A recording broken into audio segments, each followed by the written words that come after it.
I pledge allegiance to the flag of the United States of America and to the republic for which it stands, one nation under God, indivisible, with liberty and justice for all. Good morning, Commissioners. Good morning. Good to see everyone here this morning. Well, I guess Commissioner Aaron's is not here yet, and I'm assuming he's either at guard duty or he's in court. So anyway, otherwise it's, I guess you could say it's Tuesday, December 10th, 2024. It's 8:30, so we're ready, I guess, to commence and do business. Anyway, before I ask for a motion to approve the agenda, is there any public input on it? If not, I'd entertain a motion. Move to approve? Second. A motion by Landine, second by Schmidt. Is there any discussion? Call the roll, please. Commissioner Poppins? Yes. Landine? Yes. Schmidt? Yes. Gibbon? Yes, motion carried. Next, from the public, do you have any board action to approve the consent agenda items? Any consent agenda items you'd like input on? If not, can I have a motion, please? So moved. Second. Motion by Landine, second by Schmidt to approve consent agenda items. Any discussion? If not, call the roll. Commissioner Poppins? Yes. Landine? Yes. Schmidt? Yes. Gibbon? Yes. Okay, moving on to our regular business. Item number one, I guess, Madam Auditor, that is you. Good morning. It's time for the public hearing for adopting supplements to the 2024 budget. I have listed there the different departments that need the budget supplement. One correction that I do have on here is I've been talking to the IT director, and he said that he does not need the supplement in his budget, so I'll be removing that out of the part of it. Otherwise, is there any questions?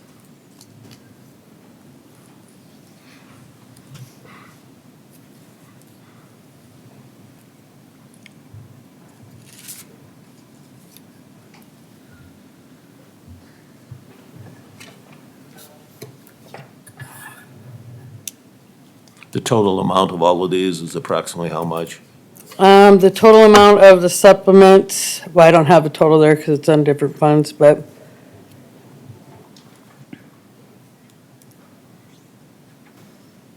probably over 500,000. Okay. Most of these budgeted items in it, correct? They are not budgeted items, but they are board-approved items that have happened throughout the year. If you look in the notes, I have what the reason for the increase was and the resolution that the board passed to make the payment. Are there any questions for the auditor by the commission?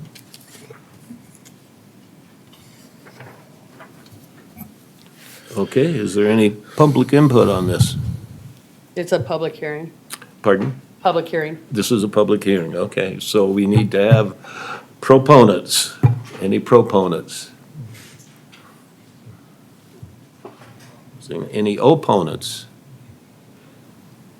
Okay, seeing none, no other public input, I guess, Mr. Chairman, move for approval? okay, Commissioner Schmidt has a motion, is there a second? I'll second. A second by Landine. Minus the IT IT supplement. Department, as so noted. Yeah. Okay, and a second by Commissioner Landine. Any discussion? Comment, Mr. Chairman. Okay, any public comment on the matter? All right, I guess. we have a My motion. comment, actually, Mr. Chairman, is a recognition that majority of this is due to an incident that happened to flooding in the Highway Department for a replacement of a motor vehicle that was damaged beyond repair. So, thank you. Yes. Okay, we have a motion and a second in discussion. Call the roll, please. Commissioner Poppins? Yes. Landine? Yes. Schmidt? Yes. Gibbon? Yes, motion carried. Thank you. Next, is our sheriff here? He's not, but I'm going to speak on the item for him. Okay, We have an agreement with the Sioux Falls Area Humane Society for Animal Control Services, impound facility operations agreement for 1/1/2025 to 12/31/2025. The contract includes a $3,000 per month flat service fee. This is approximate increase of 267 or 260% and is going to require a budget supplement next year. I do have Michelle Hetschel from the Humane Society here to speak about the increase. Thank you. State your name and address, please. Michelle Henschel. I live at 1604 South Dolly Drive in Brandon, South Dakota. So I've been with the Humane Society for about a year now. I was brought on last year as Chief Financial Officer, and currently I'm serving also as Interim Executive Director while we are in transition with our Executive Director role. Part of the task that was assigned to me when I brought on was to figure out why we were losing money on an operating basis, on a month-to-month basis. And one of the main reasons is our humane welfare contracts were sadly far behind the amount of cost that it takes to run that department. This year is the first year that we have had the departments separated, expenses allocated, and really understand the true costs of what it takes to provide services. So unfortunately, that did result in a lot of increases for our jurisdictions that we serve. We had about 37 jurisdictions that we served in 2024 or are serving in 2024. We are expanding that. We sent out 48 contracts for next year and did not know how that would go, but it has gone very well so far. So we were kind of at a point where we thought if the citizens, if the counties and cities can't afford the cost of the services, we may need to look at doing away with the department. And so we went ahead and made the adjustments needed in our finances, sent the contracts out that way, and so far I've been receiving very good response. So if you want any detail on what the costs are, basically the main thing is what I would call stand-ready costs. So it's not that we're constantly going out on calls and are just at capacity. It's that you have to have somebody on call 24/7. So we're doing that right now with a department of 3.5 people. So basically, we have 3 people who have to take those on-call shifts on a rotating basis all the time. And that is the main cost by far in the department. Secondary costs would be the cost of having the vehicles ready and maintained and ready to go, and then insurance and vaccinations for the staff and all of the training that goes along with it. So we're really kind of down to a bare bones budget, and we were at a point where we either needed to make it right and make it break even, or we needed to look at doing away with it. So like I said, we've had great response so far. It's looking like we're going to be able to go forward and continue serving. We look forward to that. We've had a great relationship with the county and your officers, and hope that you will approve this increase. Any questions by this commission? Mr. Chair, Yes. do you have any idea how many residents or how much Lincoln County contributes to your overall impact with animals and stuff like that? Yes, for the Humane Officer Department, so the department that does do the services for animal control, it's about 12% of our calls, and that's been really steady from 2021 through the current year. What are your total calls? Approximately, I mean. You know how many calls? For Lincoln County specifically? Go ahead, go or- up to the mic and state your name and address, please. Yeah, Kaylee Har. I live in Sioux Falls currently, but if you're looking for the total call volume, like overall or just Lincoln County? Yeah. Overall? Yeah. We push anywhere from 1,000 up to 1,500 calls per year. And that doesn't include, that's just by call, that's the actual case. We do multiple trips on those as well. So if it's a bite, anything like that, that's 3 additional trips where we have to go from base out to the location back 3 different times. So the number of calls that you see, whether it be the 1,000, 1,500, is not the total number of times that we are dispatched to an area, but just to give you an idea on that. So 12% is Lincoln County. I think Minnehaha sits right around 32, 33% right now. Any other questions? What, under the old contract, what was Lincoln County paying prior to this new proposal? Your monthly charge was $836.12. And then the after-hours calls and mileage was on top of that. Average total monthly bill this year has been $1,070, or about $82 a call. Our costs are over $188 a call. So we've been losing about $106 per call on the Lincoln County contract this year. This was one of our contracts that got unfortunately further behind than many of the others, so I know it's a startling increase. Are you feeling you'll have to hire another person or a part-time person? We may, yeah, at least go up to 4 FTEs would probably be advisable, just because being on call that often burns people out. Okay. Any other questions? Mr. Chairman, Yes. can you help me understand then if there was such a shortfall, who over the years have been making up that shortfall?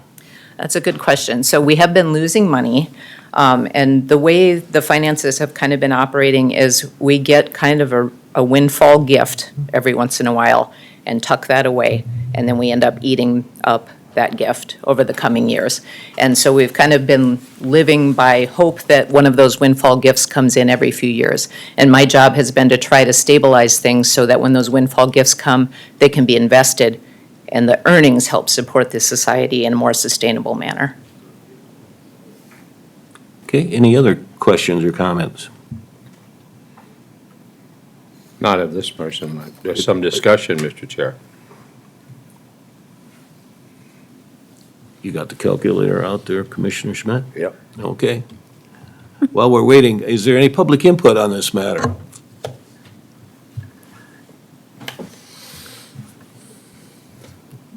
Come on up, Mr. Timmerman. Good morning, Commissioners. Harold Timmerman, Lincoln County Emergency Management. I was at a incident recently where the Humane Society came out and removed a large amount of animals. It was unsafe conditions, it was undesirable conditions, and the care and compassion that was shown for each animal and the resident who came back to help us was beyond measure. Every animal was treated as humanely as possible. The resident was treated that way with respect. And I would highly recommend the contract. It's a little more expensive, but without them, that incident would not have been able to have been mitigated by us at all. So without having them there, we'd have been in very deep trouble. And we need this contract desperately, because without them, we have no other way to go. Thank you. Any other questions for Harold?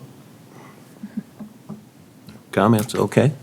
All right. I guess, in no other public input, I guess, Mr. Commissioner Schmidt, did you get figured out? Well, what I you just needed? wanted, I was going to use that same example, Harold, of if this wasn't available, what options the sheriff would have had wouldn't have been at all humane.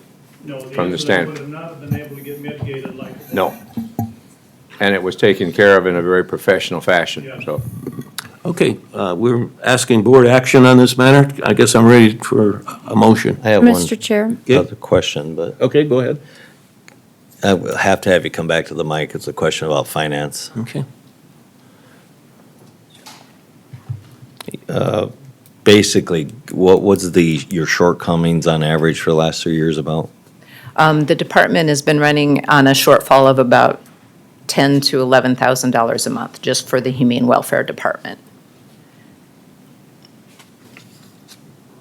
And again, the organization wasn't organized by department before, so I think that's one of the ways that the contracts had gotten so far behind, is there just wasn't the understanding of the costs involved.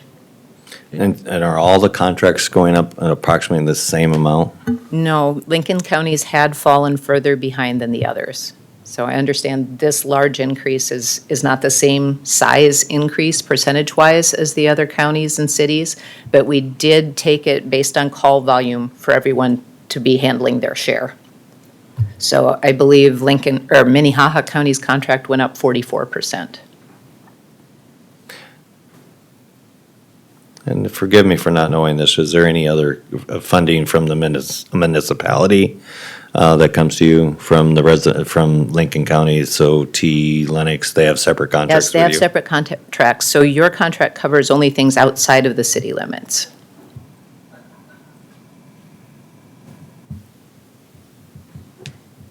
And some of the cities are on flat rate contracts and some are on pay-by-call contracts. Many of the ones that don't have a lot of call volume are on a pay-by-call.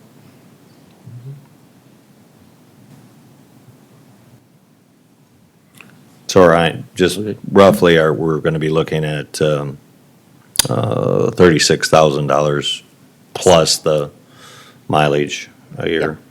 And there will still be return to owner charges when we do have a stray that's claimed. Those pass-through costs will still come as a credit and help offset that. Yeah, it's pretty substantial change. Services are well needed, but it's a pretty substantial impact. I understand. Mr. Chairman, you ready for a motion?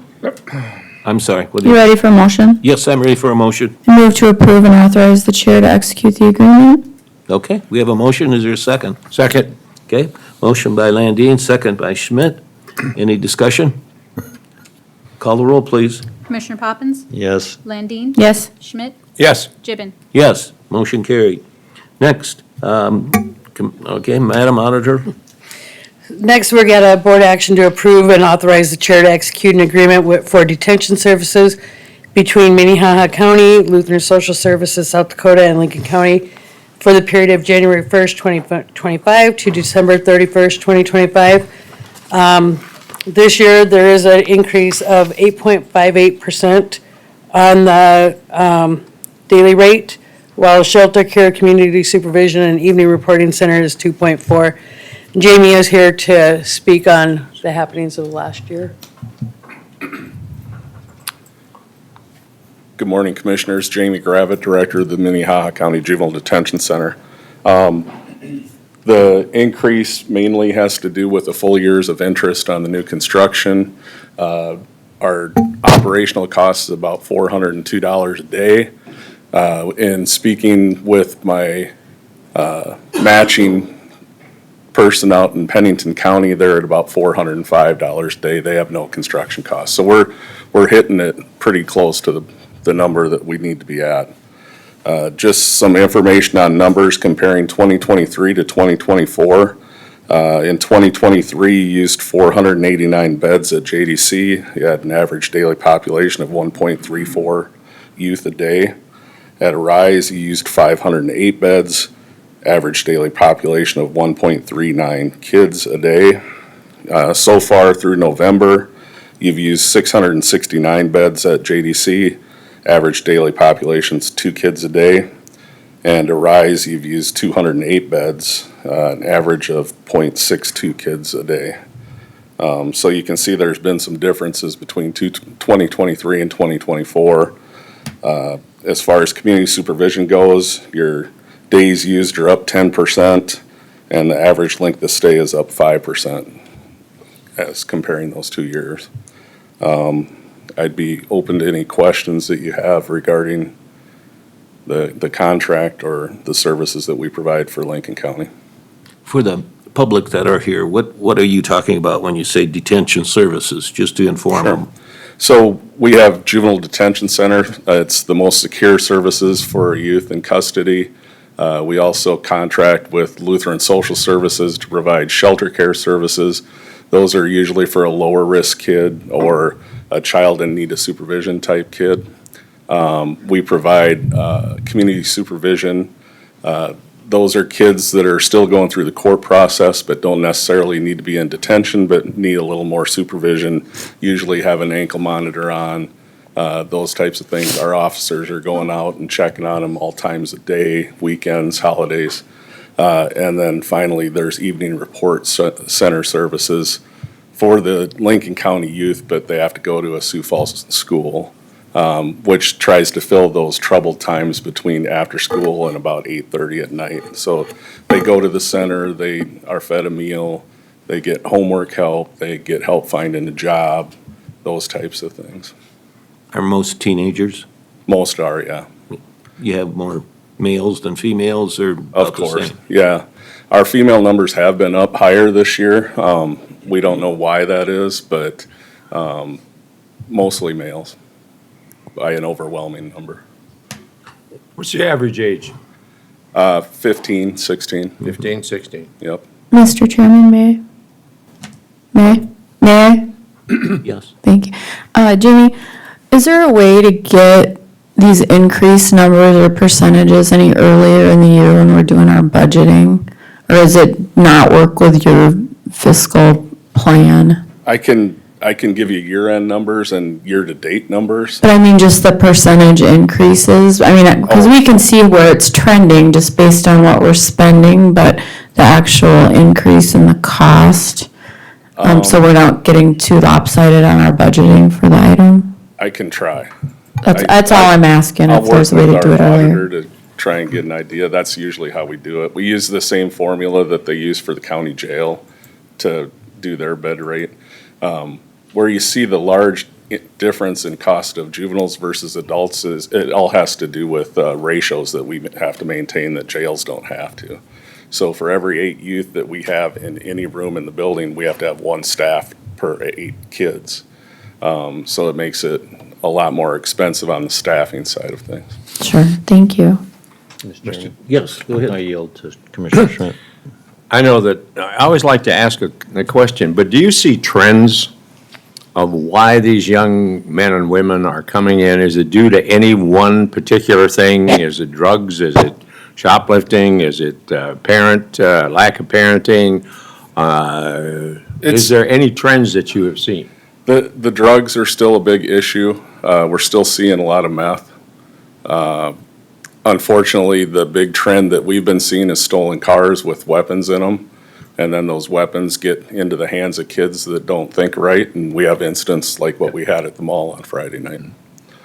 So unfortunately, there's too many weapons in the hands of kids right now. They're easily accessible. One of the things that hasn't affected Lincoln County so far is the amount of direct fileable adult cases.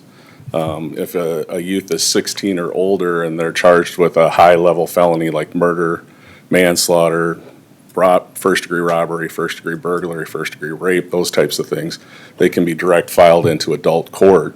And then they have the opportunity to petition to come back to juvenile, but those cases take a very long time, and usually it's anywhere from a year to a year and a half before they get to the point where they decide if they're transferring it to, keeping it an adult or transferring it back to juvenile. So those can be very expensive youth to have. Mr. Poppins?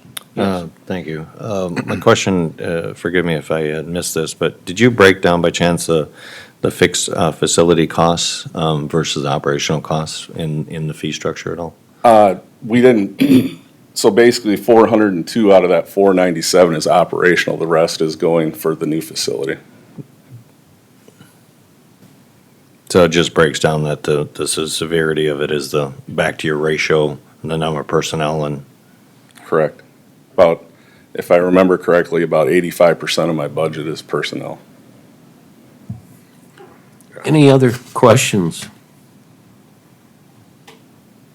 Is there public input on this matter? Okay, notice we're asked for board action on this matter. Mr. Chairman, I'd offer a motion to approve. I'll second.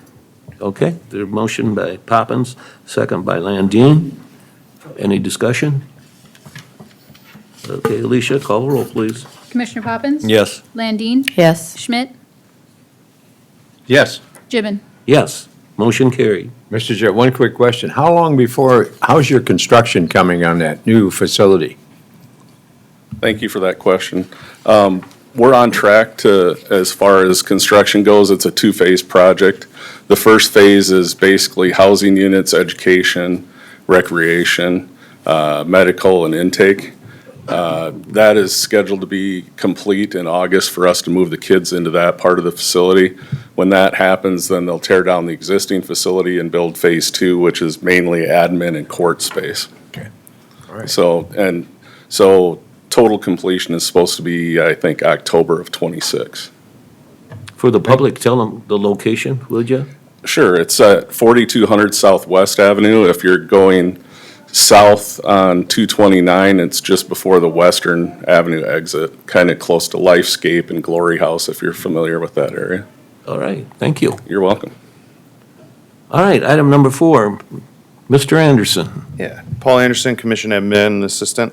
I'm here to ask for board action to join the Juvenile Justice Collaborative.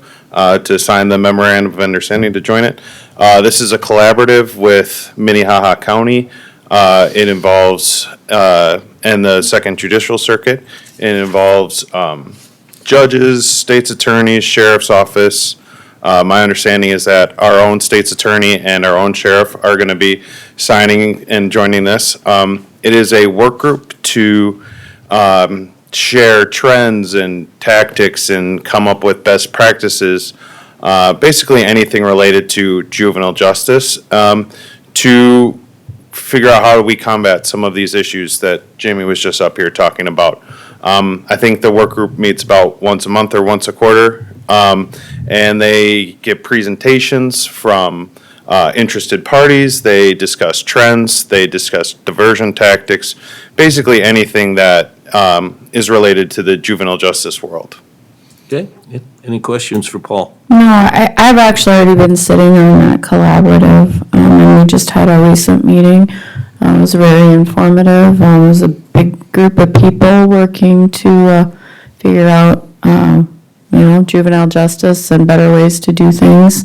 So I think it's well worth it to do that. Okay, any other comments or questions for Paul? Okay, any public input on the matter? If not, again, we're asking for board action. I'd move to approve if you're ready for that. Second. Okay, motion by Landine, second by Schmidt. Is there any discussion? Okay, Alicia, call the roll, please. Commissioner Poppins? Yes. Landine? Yes. Schmidt? Yes. Gibbon? Yes, motion carries. Next, item number 5, that is, again, Madam Auditor. This is a board action to approve and authorize the chair to execute an agreement for descendant removal and transport services agreement effective 12/1/2024. This will be an agreement between Lincoln County and Dakota Embalming and Transport Service, Inc. for the transportation of descendant people in the city of Sioux Falls, Lincoln County. The agreement will automatically be extended for 1 year at the same terms. This is between Lincoln County and the city of Sioux Falls, did you say? No, Dakota Embalming and Oh, Transport okay. Service. Yes. We've had this before. We have one currently with Canton Ambulance and Lennox Ambulance, but we haven't had an agreement in the city of Sioux Falls. Will this be in addition to, Sherry? Yes. Okay, They'll handle only within the city of Sioux Falls for now. okay, all right. Okay, is there any other questions? If not, is there any public input? Okay, I guess. Move for approval, Mr. Chair. I'll second. Okay, motion by Schmidt, second by Landine. Any discussion? Okay, call the roll, please. Commissioner Poppins? Yes. Landine? Yes. Schmidt? Yes. Gibbon? Yes, motion carried. Next, Madam Auditor, We have received information from the Minnehaha Human Services Department regarding County Assistant Request Case Number 73923, Case 114577, and Case 55152. We're requesting to approve payment on those cases and those amounts. In the part of the contract with Minnehaha Services is for them to negotiate that, and this is what they've come up with. any questions? Okay, is there any public input on this matter? Okay, you're not asking for a motion on this? I am correct? asking for a motion to approve these payments. You're not? I am. You Yes. are, okay. Is there a motion? I'd move to approve. Is there a second? Second. Okay, motion by Landine, second by Schmidt. Any discussion? Okay, call the roll, please. Commissioner Poppins? Yes. Landine? Yes. Schmidt? Yes. Gibbon? Yes, motion carries. Next, This is still me. number 7, board action again, and Sherry? Yep, this is a request for 2024 contingency transfers. This is contingency transfers for budgets that have shortfalls on them. The total amount of the contingency transfers listed is $119,098. We have contingency amount in the amounts of $230,000. I have it listed here, the reasons for them. Do we have any questions? Okay, any questions?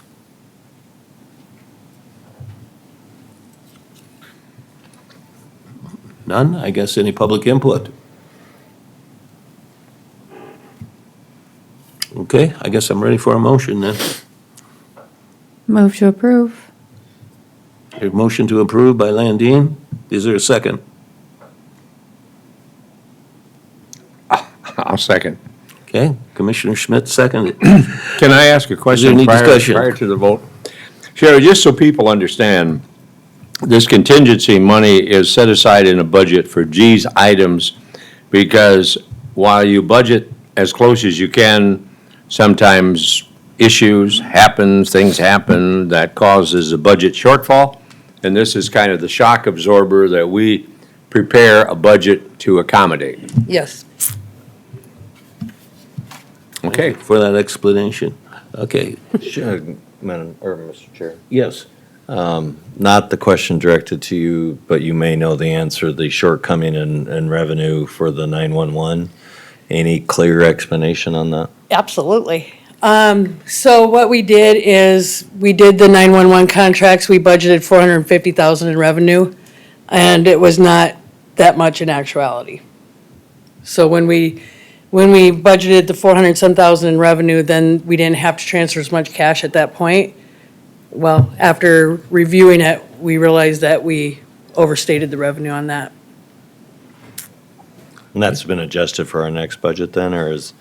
We'll have to do I think I think we might have the same problem, next year. I'm gonna look at it once I get the, accounts receivable set up for the 911 billings. If we do, I'll let you know at the beginning of the year. Okay, For the remainder of the board, that makes a significant, or for every taxpayer, makes a significant impact into the operation of that 911 service. There's been a lot of discussion in the past of that operation. I hope you take a severe look at it and see what options there may be. Thank you. You know, the good thing about this is that we overstated the revenue, however, the 911 surcharge came in higher, so that's why it's only a smaller amount. okay. Is there any other questions? If not, public input on this matter? Seeing none, can I have a motion, please? So moved, Mr. Chair. I'll second. Okay, a motion by Schmidt, seconded I by thought we already Poppins. had, We already had a motion. We don't need a motion? Neither we had a motion? Okay. Landine first, or did the Oh. motion and Schmidt seconded My, it. withdraw that. Okay, Why? I- Sorry. Mine's mute then too. okay. We have them withdrawn then. Do we need to? Maybe we act to should get the withdraw 'em? coffee back. Oh, yeah, absolutely. Just saying. Are we okay? Are we ready to move on to item That number? reminds me, I still got a cup sitting in my truck. You mind if I go get that? Did we vote? No, No. we're having a comic relief over coffee. Okay, let's move on then to. Do the roll the call. item- We have gotta to- do vote. We have to We gotta vote. vote. Okay, call the roll, please. Commissioner Yes. Poppins? Landine? Yes. Schmidt?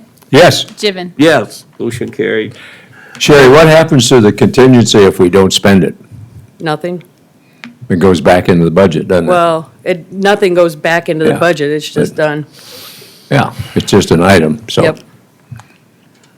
Okay, item number 8, 911 communications. All right, so now, with the contingency transfer that you just did, I need to do a budget transfer of cash of $100,000 from the general fund to the 911. Okay, any questions for the auditor? Any public input? Okay, I guess I'm ready for a motion then. So moved. Second. Okay, motion by Landine, second by Poppins. Any discussion? Okay, call the roll, please. Commissioner Poppins? Yes. Landine? Yes. Schmidt? Yes. Gibbon? Yes, motion carried. Next, item number 9, Mr. Anderson.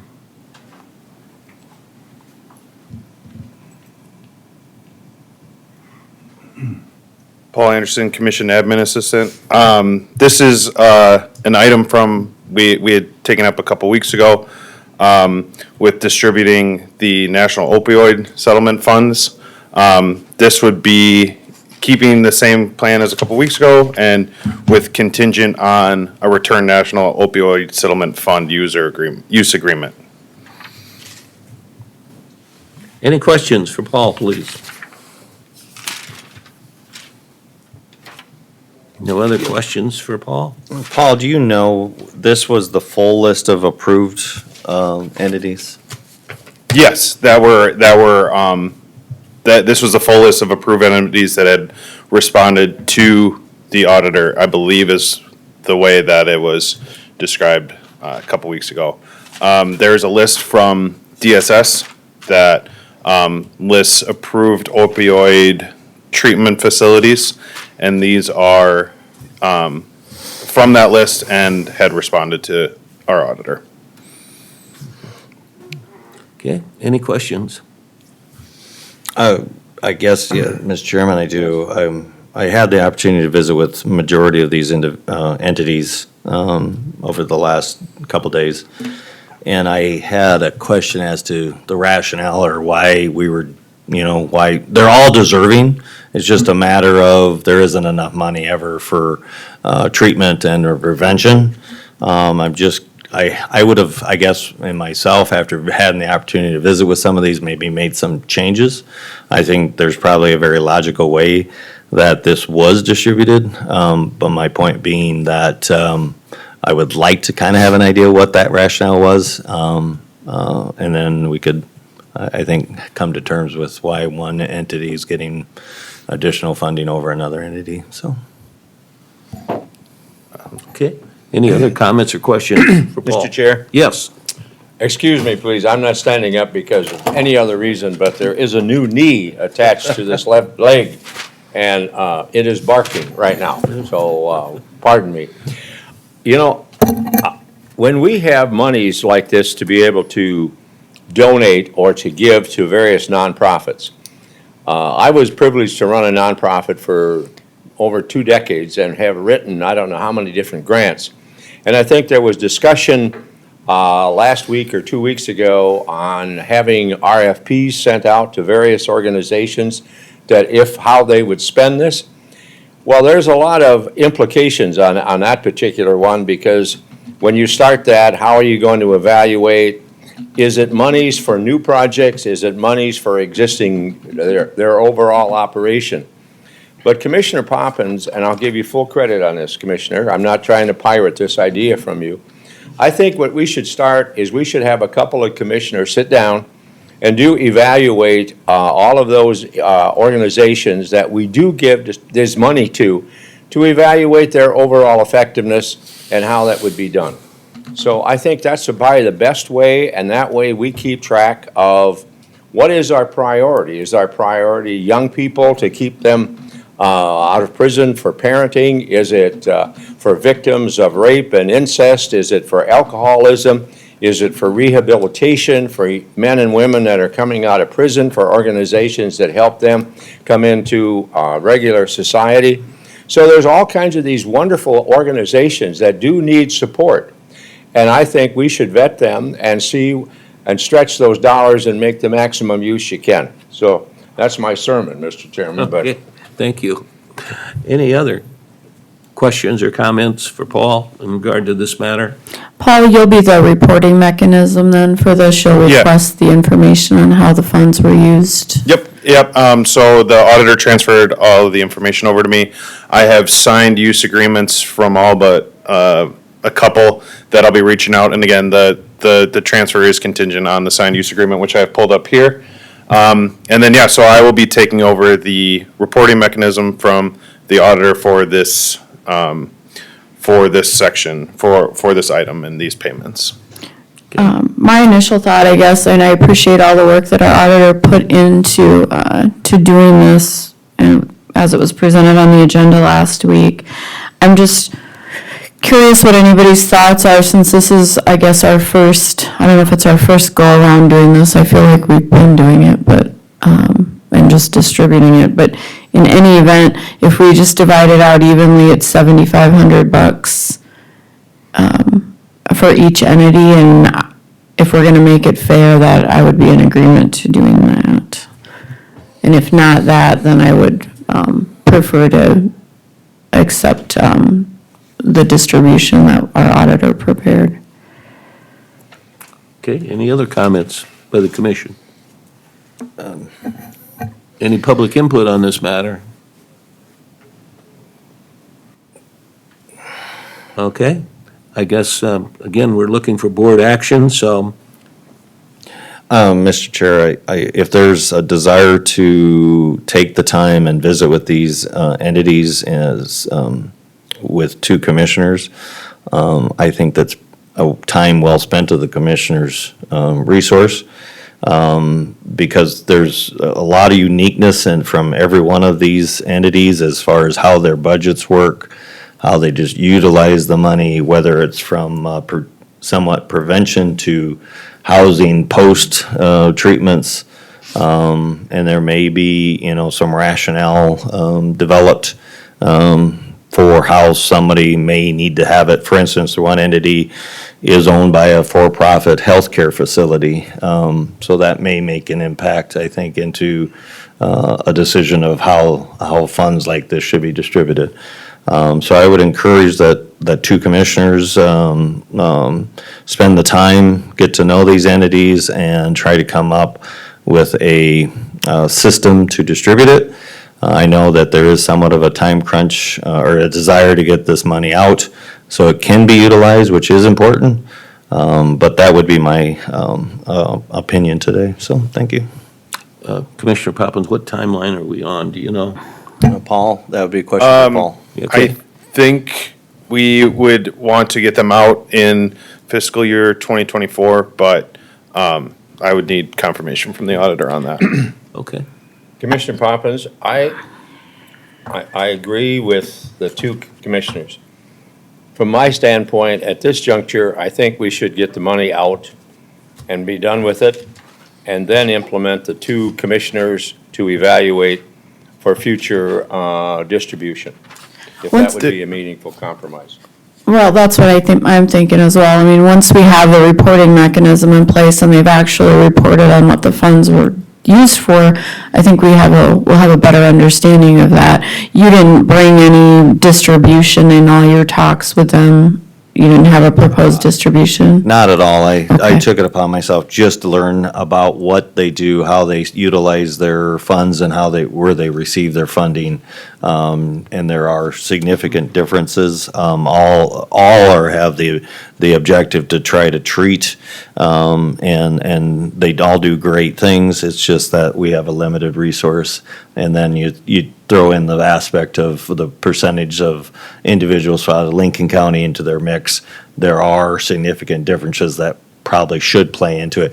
Your proposal is just simply splitting it. I could support that today and then follow with Commissioner Schmidt's recommendation of in the future to move forward with an event where commissioners spend the time and come with a recommendation, so. And we do have another item directly after this that could solve that secondary idea as well.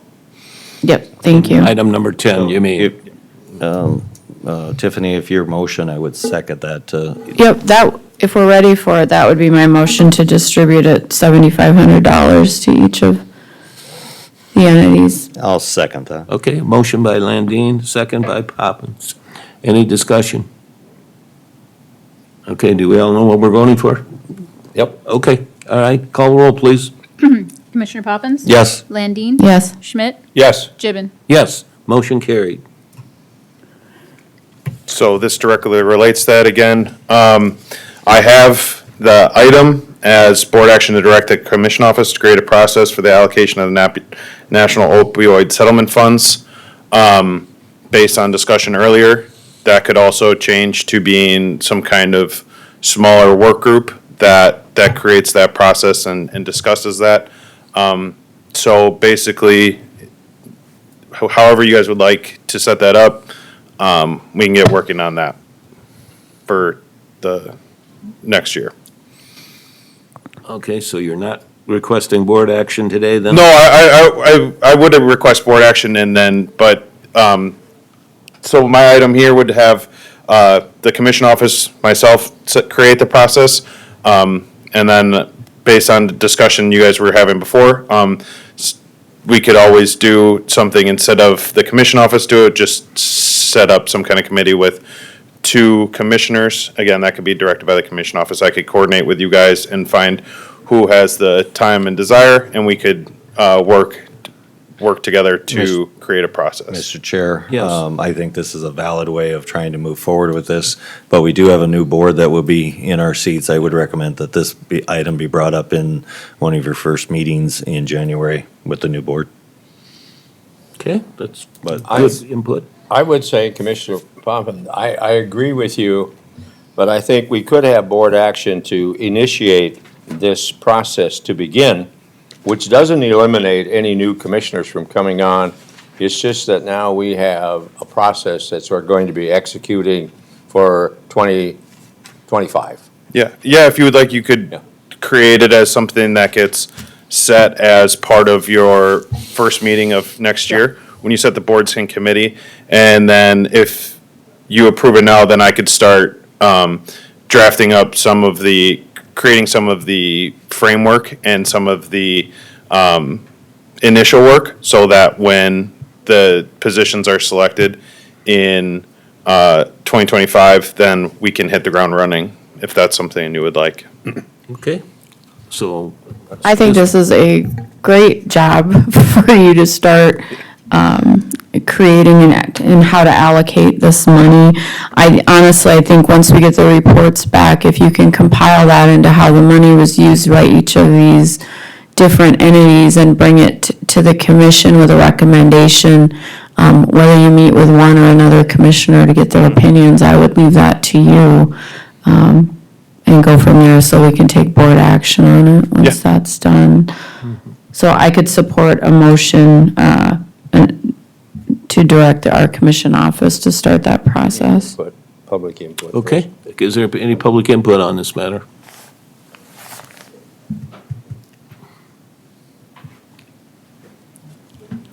Please state your name and address. Linda Montgomery from Fairview, South Dakota. I would just like to add, as I was sitting there listening to both these last two, is a couple people from the community to go with the commissioners might be prudent. We have a number in the community that have worked in various agencies, and it might add another layer to the selection and the vetting of these people, just a suggestion. Thank you. Any other public input? Okay, I guess now I'm ready to entertain a motion. Was that your motion, Commissioner Landine? It would be my motion. I would second that motion. Okay, a motion by Commissioner Landine and a second by Poppins. Any discussion? No, Commissioner Schmidt, second. Oh, Commissioner Schmidt, second, my fault. Any discussion? Okay, call a roll, please. Commissioner Poppins? Yes. Landine? Yes. Schmidt? Yes. Gibbon? Yes, motion carried. Okay, next, I guess Wendy. Yes, good morning, Wendy Sweeter, SDSU Extension 4-H Educator, Lincoln County. The first item I'm talking today is the Lincoln County Fairgrounds Foundation is planning to do a gun raffle again this year for the second year, along with their Raise the Roof event, March 29th. This is just trying to get ahead of our timeline a little bit, so we are more prepared when we get closer to that March timeframe. We will be selling 100 tickets at $20 a ticket. They have their annual meeting this evening, so I think they'll discuss more of the exact items that they plan to raffle off. Including a sour cream raisin pie that the commissioners. That'll be an Sitting auction commissioners item. much purchase at a starting bid of $800. Just a point of clarification, I think that I've bought 2, and I have yet to participate in either of those pies. Well, fortunately, you have a good knee now, so you can chase after that pie. All right. Is there public? Otherwise, I'll have a motion to approve. I guess it's. I don't think it No, requires. this is just notice, yes. Yes, in fact, didn't we approved this last You week? actually did one for our shooting sports club. They do a separate raffle that, All right. that they do, Okay. so. Next, Wendy, your annual report. Okay. Is there a way to make it the whole screen? Is that a way to do that? Thank you. Okay. You know, with inflation, Schmidt, it should be $1,000 pie this year. How was that dog you bought? It's awesome. Okay, so this is just a year in review sort of thing for my department. Lincoln County has 6 community clubs and 2 spin clubs. The spin clubs are considered special interest clubs, and that is our shooting sports group and our dog club. The total traditional 4-H club enrollment was 252 kids with 31 volunteers in the 2023-24 program year. Our clubs do a lot of community service projects within their own communities. So they're putting to work the 3rd H and the 4-H pledge, which is my hands to larger service. And so this is each of kind of what some of our clubs have done. They've collected toys and blankets. They've tidied up the Worthing Veterans Park. They've painted benches at the fairgrounds. They've prepared bags for breast cancer patients. Collected food and personal care items for the local food pantry, and one has hosted a first aid day for anyone in the county to come learn about that. All of our clubs also participated in a community carnival that we hosted November 10th at the fairgrounds. They each had their own carnival-style game that they set up. We served popcorn for free, and everybody had a good time. Our shooting sports, we had 67 members enrolled this last program year, which was up, and we have added 2 new volunteers to the shooting sports program specifically for this program year already. Shooting sports practice will begin January 5th and be every Sunday through April. We had 41 adults participate in a shooting sports coaches training on Saturday at our facility. They came from 8 counties in South Dakota, and 2 people came from Iowa to get that certification done for the different counties that they will be volunteering in. Our junior leaders is open to 4-Hers who are 14 to 18 years old. We had a kickoff right after recognition event the first Sunday in November. This last year, they did an outing to Great Shots. They made flannel hearts to give to mothers and babies in the NICU in Sioux Falls, and then we are working on doing a community service project yet this month. We offered different workshops this year with the addition of Tracy to our department. She was able to offer a robotics and STEM camp in June, as well as an elementary and middle school day camp in June. And then as an extension of our Chicks in the Classroom program that I do in the spring, one of our classrooms, I had ordered broiler eggs to hatch with them, and we used those to do a chicken processing clinic with 4-Hers in July. And then we wrapped up our Ethics South Dakota, which is a trapping program. That is a cooperative event. And our Taylor, that is in our office as a conservation officer, she finished off that workshop by showing them how to skin a beaver. And then I hosted an Apple Fest workshop in September at West Prairie Church, and they made applesauce, apple crisp, and apple pie. And then we had our first winter project day of the year on Sunday, where we had 27 4-Hers come and make doormats and coasters for projects. And then some colleagues and I hosted a poultry judges clinic in April and a static judges clinic in June for adults to learn how to judge 4-H exhibits. As far as classroom programs go, I did Chicks in the Classroom in Harrisburg, T, and Lenox this past year, and those will start again in the spring, and I know we're going to be adding some classrooms to that. New this fall, I've been doing Adopt a Cow Beef, which is an extension program with all the 5th graders in Lenox and all the 5th graders in Beersford, and that's a 6-week program where they learn all about beef in South Dakota. Tracy has been teaching Lego robotics to elementary classrooms in the different districts in our county and has reached 310 youth through that program. I did a photography skills workshop with Lennox High School students, and then my co-chair on the FCS Skill-a-thon, we did it for the first time with the freshman classes in Lennox. Here's just some of our Youth in Action numbers. So our special foods from our county, we had 6 participants, but we also had 5 come from Union County, 4 from Minnehaha, and 2 from Clay.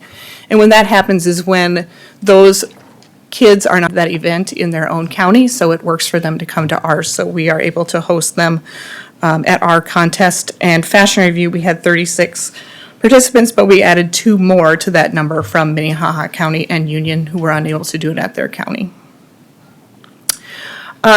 We host Youth in Action events, so that is like they judge, so they're making choices and learning different parts of areas of animals and family consumer sciences. So we held fun in July at the fairgrounds and had 44 youth participate from all around our region. And then we had a horse judging contest for the second year in June where we had 22 youth compete. Here's our animal numbers compared to the last 5 years. We're almost going to roll that 2020 off the list here.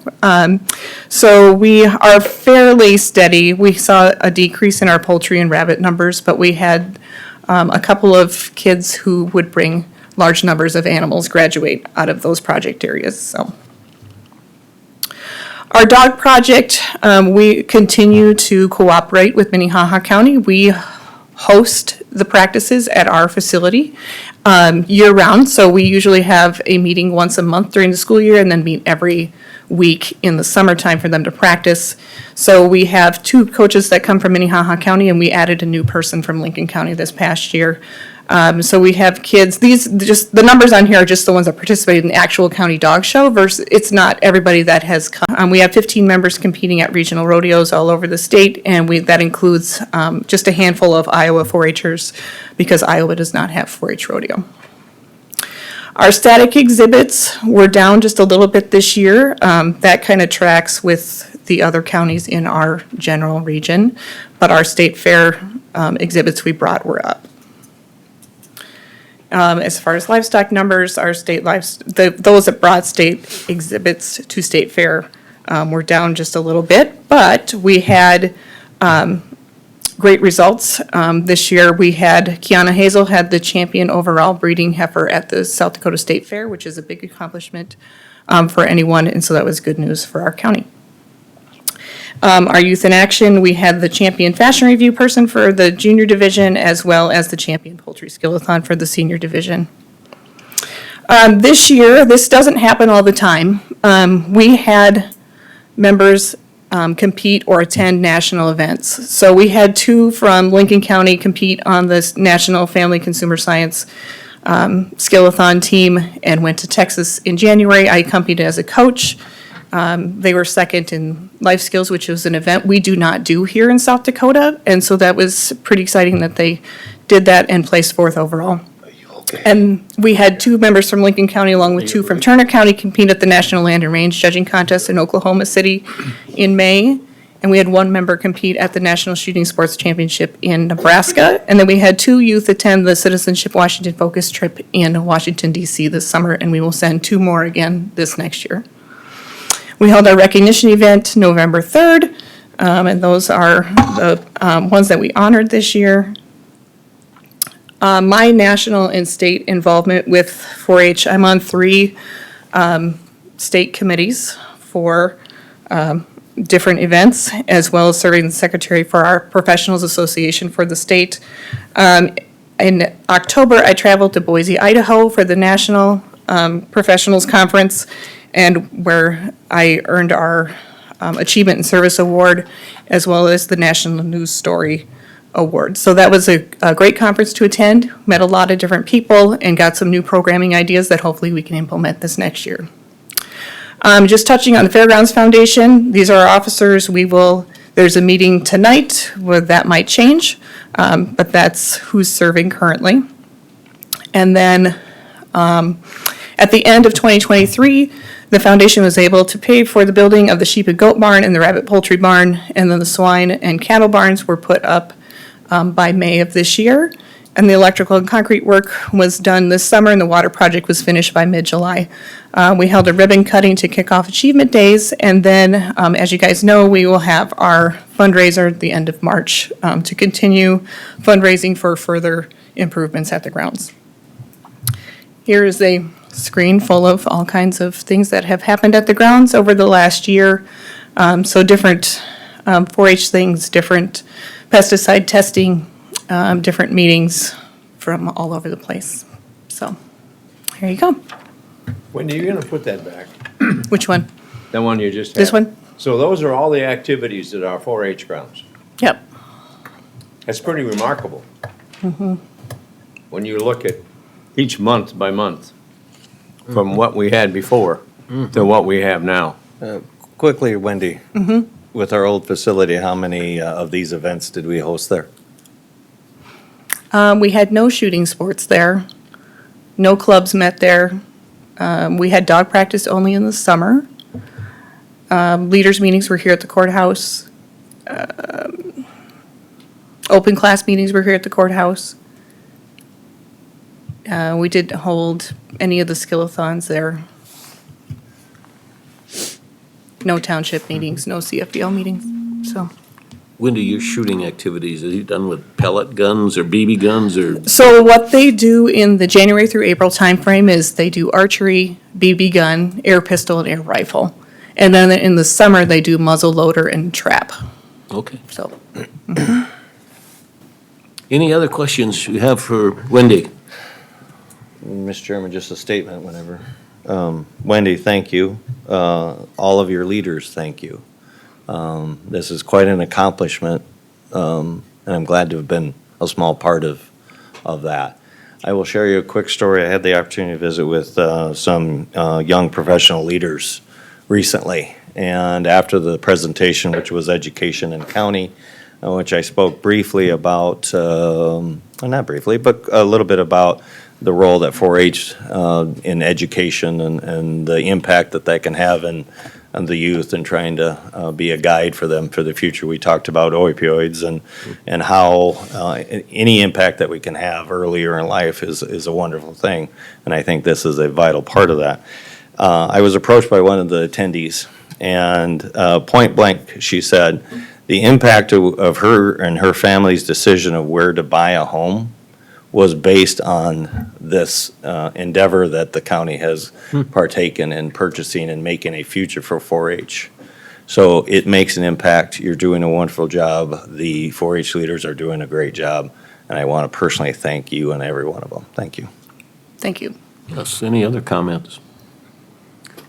This is no board action at the time, but any public input they would like to say to Wendy and her programs? Thank you. Thank you. All All they right. gotta do is drive by and see what happens. Yeah, Pretty proud, Wendy. I get to do the next thing on item the is thing. board action to approve an addendum to the memorandum of understanding with South Dakota State University.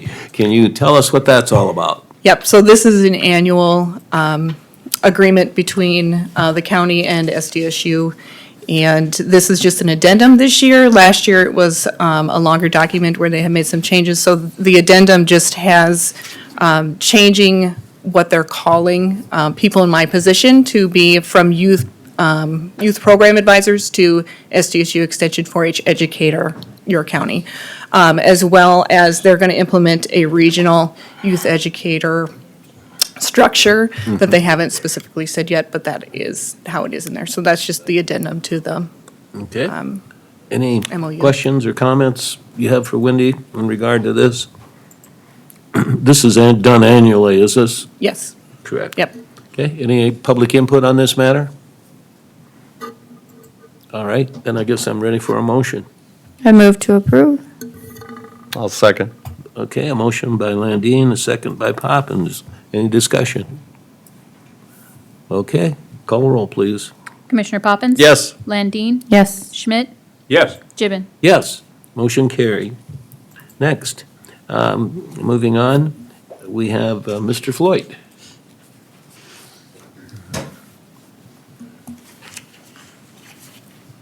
Terry Floyd, Lincoln County Highway Superintendent. Have before you today, approve and authorize the chair to execute bridge improvement grant applications through the South Dakota DOT for replacement of these following three structures. So applications are due January 2nd, and I think they'll be selecting probably in March of '25. Well, do you have any questions for Terry? If there's no public comment, I'd offer a motion to approve. Okay. Second. A motion by Poppins, second by Schmidt for approval. Any discussion? Okay, call the roll, please. Commissioner Poppins? Yes. Landine? Schmidt? Yes. Gibbon? Yes, motion carried. Next, Terry? You have another one. Next item I have is to approve and authorize the chair to execute the agreement with Houston Engineering for them to develop Safe Streets for All Comprehensive Safety Action Plan for Lincoln County, the amount of $124,896.35. This is the federal grant that we received. It's probably been about a year ago now. So we're going to get going on this study, so. Okay. Bye. Houston Engineering Incorporated, developing a Safe Streets for All is, Yes. have we worked with them before on anything? I don't think, I haven't in the highway department, maybe planning and zoning has, I don't know about that, but. Okay. I guess any questions for Terry on this matter? Any public input? Move for approval, Mr. Chair. All right, thank you. Commissioner Poppins, is there a second? Oh, Excuse me. I'll second. Commissioner Schmidt had the motion. Yes, Commissioner. I'll second. Schmidt, and a second by Poppins. Any discussion? Okay, call the roll, please. Commissioner Poppins? Yes. Landine? Yes. Schmidt? Yes. Gibbon? Yes, motion carried. Thank you. Next, Toby, is he here? They just need to be read. What's that? Just sheet. to be read. They just need to be read. It's just first reading. It's first reading. Okay, go ahead, Alicia. Oh, First reading. Item 16. First reading of an ordinance of Lincoln County, South Dakota, excuse me, amending the Code of Ordinances of the county by amending Chapter 154 zoning, Section 154.021 definitions, Section 154.056 permissive uses, A1 agricultural district, Section 154.058 conditional uses, A1 agriculture district, Section 154.176 permissive uses, RC recreation / conservation district, Section 154.178 conditional uses, RC recreation / conservation district, and Section 154.379 A1 notification. Okay.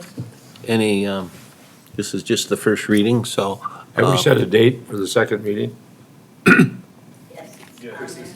It'll be December 24th, correct? December 24th. Okay, all right. Can we move that? Any public input? Please state your name There's and no public input on the first reading. First reading. Oh. If No, I'm- it's on the agenda, last time, it was told that if it's on the agenda, we do have public comment. I guess I, On the first, Last time, on the first reading? on the first reading. I'm We corrected. typically haven't traditionally. I was gonna first say. readings, but you did the last time. Just for you. Linda Montgomery from Fairview, South Dakota. I think that there is an issue with the second reading being on December 24th. Two members are leaving this commission, and I want to thank you, Commissioner Poppins and Commissioner Gibbons, for your service. But we do have two new people coming in, and I believe the second reading needs, or should be, in my opinion, moved to when we have two new commissioners on board. Thank you. okay, thank you. All right, any other input? Okay, thank you. Next, item number 17, first reading.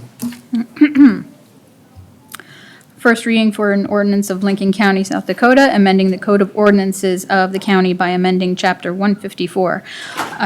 Zoning, Section 154.021, definitions, Section 154.057, permitted special uses, A1 agricultural district, Section 154.058, conditional uses, A1 agricultural district, Section 154.177, permitted special uses, RC Recreation Conservation District, Section 154.178, conditional uses, RC Recreation/Conservation District, and Section 154.379, A1 notification.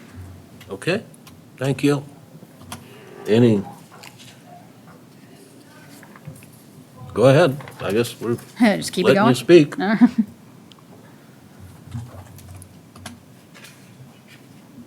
Linda Montgomery, I'll just, there's 4 ordinance for the CO2 pipeline, and I want the second reading, I believe the second reading should be moved till after we have both new commissioners on board. Thank you. Okay.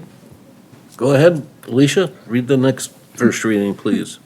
First reading for an ordinance of Lincoln County, South Dakota, amending the Code of Ordinances of the county by amending Chapter 154, zoning, Section 154.021, definitions, Section 154.058, conditional uses, A1 agricultural district, Section 154.178, conditional uses, RC Recreation/Conservation District, and Section 154.379, A1 notification.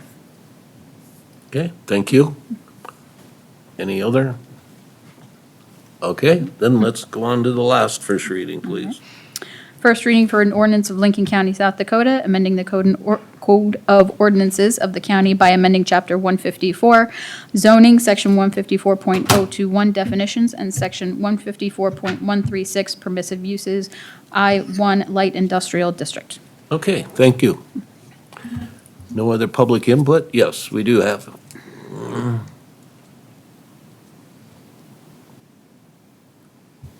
Scott Montgomery, Fairview, South Dakota. I'd just like to encourage the commission to realize that this is our land, this is our county, it's not the pipelines. And they have not been cooperative with many of the organizations in the state. They're at odds with the Dakota Access Pipeline people. So they act like this is their land, this they'll do as they please, and I think we better make some ordinances that make it very tough for them to do business with us. Thank you very much. Thank you. Okay, next item, opportunity for public comment for items that are not on the agenda. You have 3 minutes. Any items by the public? Okay, seeing none, I guess commissioners' report. Any commissioners have anything to report on? Mr. Chairman, briefly spoke about it, an event in which I got to speak to youth leaders. It's a wonderful opportunity for individuals to participate in learning and connecting with other business leaders and social leaders in our area. I appreciated the opportunity to speak in front of them, and it gives me great expectations that the future is bright, based on the individuals that attended that event. So I want to thank that organization for allowing me to spend 45 minutes with them. Thank you. Thank you. Any other commissioners? Mr. Chair? Yes. This morning, our deputy assistant here, Paul and I attended, what? It's like I said, Paul, I never remember the title, it's in flux. We attended a meeting with with Minnehaha County on the legislator, looking at what the priorities for Minnehaha County had for consideration, which dealt with airports, which dealt with incarceration, which dealt with bridges, any number of things. The state association, of which myself and now Auditor Lund get to serve on, is looking at what priorities we're going to have for the legislature to consider. The legislature is a new has so many new people, and resources will be scarce this year because you don't have all of the influx of money that you've had in previous years. So what we're looking at is just the indigent Defense Fund to help counties with public defenders. And that will be on the agenda. It has support from our area legislators. I know that Kevin Jensen has spoken in favor. He may have a different idea on how that money is allocated, and so has legislator Lems has said that. So I think it's going to be something to watch. It will impact our budget. I know that Commissioner Landine has been working with Minnehaha County to address some of those things.